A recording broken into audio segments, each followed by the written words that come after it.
না না ছোটতেও হবে।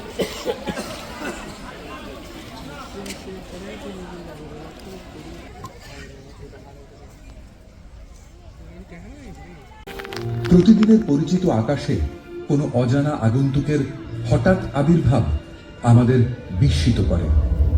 আমাদের পূর্বপুরুষেরা আতঙ্কিত হতেন আকাশে ধূমকেতু দেখা। 1631 খ্রিস্টাব্দে ভিসুভিয়াসের জ্বালামুখ থেকে গড়িয়ে আসা অফুরন্ত লাভায় যখন জীবন্ত সমাধি হচ্ছিল ইতালির দুটি শহর, তখন আকাশে দেখা দিয়েছিল এক অচেনা অনাহূত ধূমকেতু। 1665 প্লেগে জর্জরিত লন্ডনের আকাশে সহসা এক ধূমকেতুর আবির্ভাবকে দেখা হয়েছিল দুঃসময়ের অগ্রদূত হিসেবে। তাই প্রাচীনদের কাছে ধূমকেতুর দর্শন ছিল দুর্লক্ষণ, কোন অমঙ্গলের পূর্বাভাস। কিন্তু আজ আমরা জানি ধূমকেতুরা আসলে বরফ আর পাথরের চাঁদ, যারা সৌর পরিবারের বাইরে একটি নির্দিষ্ট উপবৃত্তাকার কক্ষপথে সূর্যকে প্রদক্ষিণ করে। যখন ধূমকেতু উত্তপ্ত সূর্যের দিকে আকর্ষিত হয়, তখন কঠিন বরফ গলে গিয়ে সৃষ্টি করে লক্ষ লক্ষ মাইল ব্যাপী ধুলো আর বাষ্পের লেজ। এই ধূমকেতুর লেজ থেকে ফেলে যাওয়া উল্কাখণ্ডগুলো পৃথিবীর আবহমণ্ডলে প্রবেশ করে বায়ুমণ্ডলে সংঘর্ষ ঘটাবে। সংঘর্ষের ফলে জ্বলতে থাকবে খণ্ডগুলো আর সৃষ্টি হবে উজ্জ্বল উল্কা বৃষ্টি।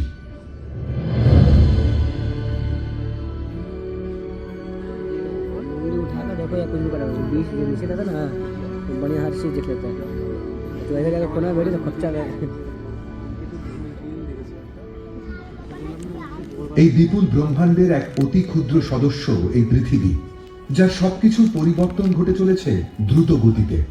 শুধু পৃথিবীতে নয়, পরিবর্তন নয়, নক্ষত্রপুঞ্জেরা ছুটে চলেছে ব্রহ্মাণ্ডব্যাপী অভিকর্ষের অমোঘ আকর্ষণে। একসময় তারা সংঘাতেও লিপ্ত হতে পারে।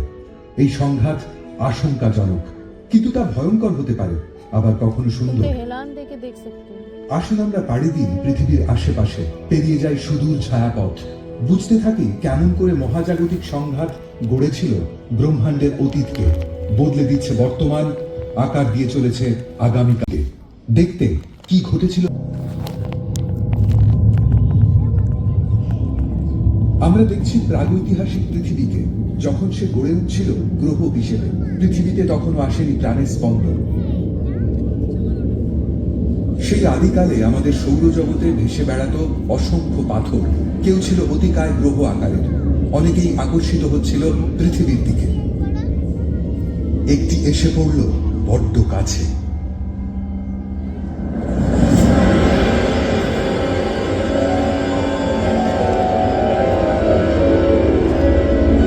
ঘটল এক প্রচন্ড সংঘর্ষ।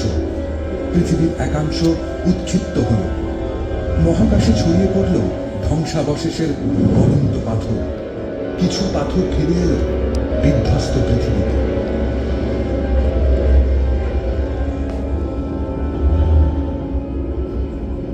বাকিরা থেকে গেল কক্ষপথে। এদের মহাকাশের বুকে একেবারে হারিয়ে যেতে দেয়নি মাধ্যাকর্ষণ।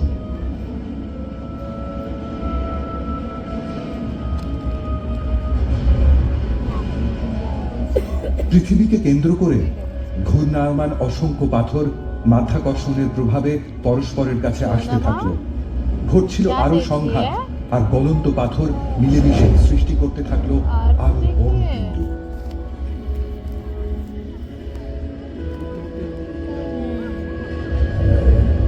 এক সপ্তাহের মধ্যে পিণ্ডগুলো বড় থেকে আরো বড় আকার নিল।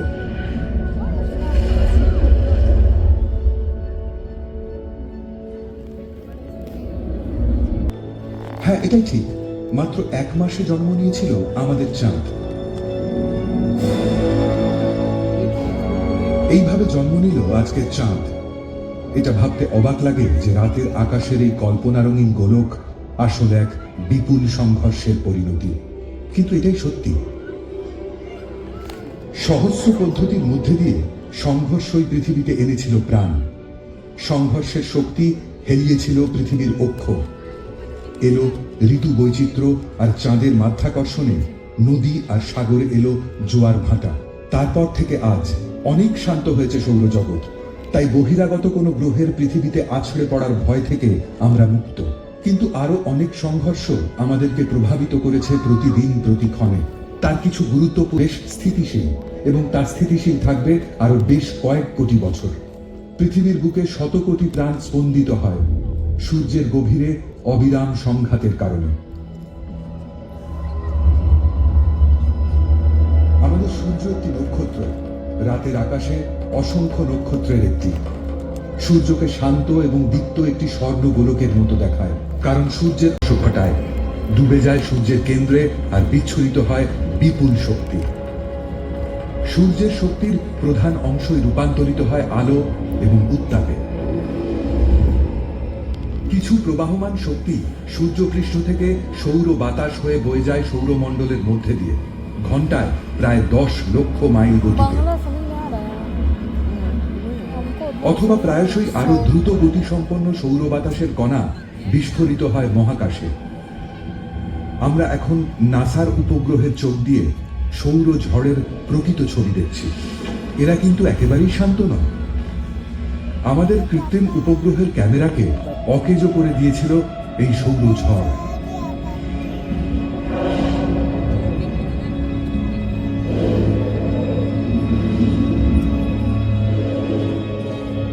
সৌরঝড় বিস্ফোরিত হয়ে বয়ে চলেছে সৌরমণ্ডল জুড়ে, প্রতিদিন, প্রতিক্ষণে। এই ঝড়ের প্রভাবে পৃথিবীর বায়ুমণ্ডলের উপরিস্তরের একটা বড় অংশ লুপ্ত হতে পারে, বিলুপ্ত হতে পারে প্রভূত পরিমাণ জল, আর বদলে দিতে পারে বিবর্তনের ধারা। কিন্তু সৌভাগ্যবশত পৃথিবীকে সুরক্ষিত রেখেছে এক অদৃশ্য প্রাকৃতিক। কোনো মহাকাশযানকে যদি একটা গ্রহাণুর দিকে পাঠানো যায়, তাহলে মহাকাশযানের সামান্য মাধ্যাকর্ষণ গ্রহাণুর কক্ষপথে যথেষ্ট পরিবর্তন ঘটিয়ে তার গতিপথকে বদলে দেবে। এই পদ্ধতি হয়তো সময় সাপেক্ষ, কিন্তু সময় ধীরে ধীরে বদলে দেবে গ্রহাণুর কক্ষপথ।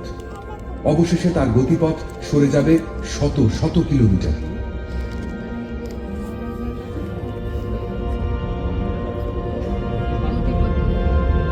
কয়েকশো কিলোমিটার খুব বড় দূরত্ব নয়,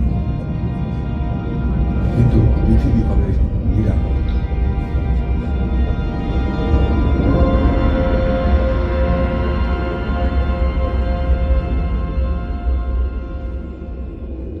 এই মুহূর্তে এটা একটা ভাবনা মাত্র, কিন্তু এই ভাবনা সম্ভাবনাময়। অনেক বিজ্ঞানীর মতে এটাই শ্রেষ্ঠ উপায়। ভবিষ্যতে আরো উন্নত কোনো প্রস্তাব নিয়ে হয়তো কেউ আসবেন, যা সহজেই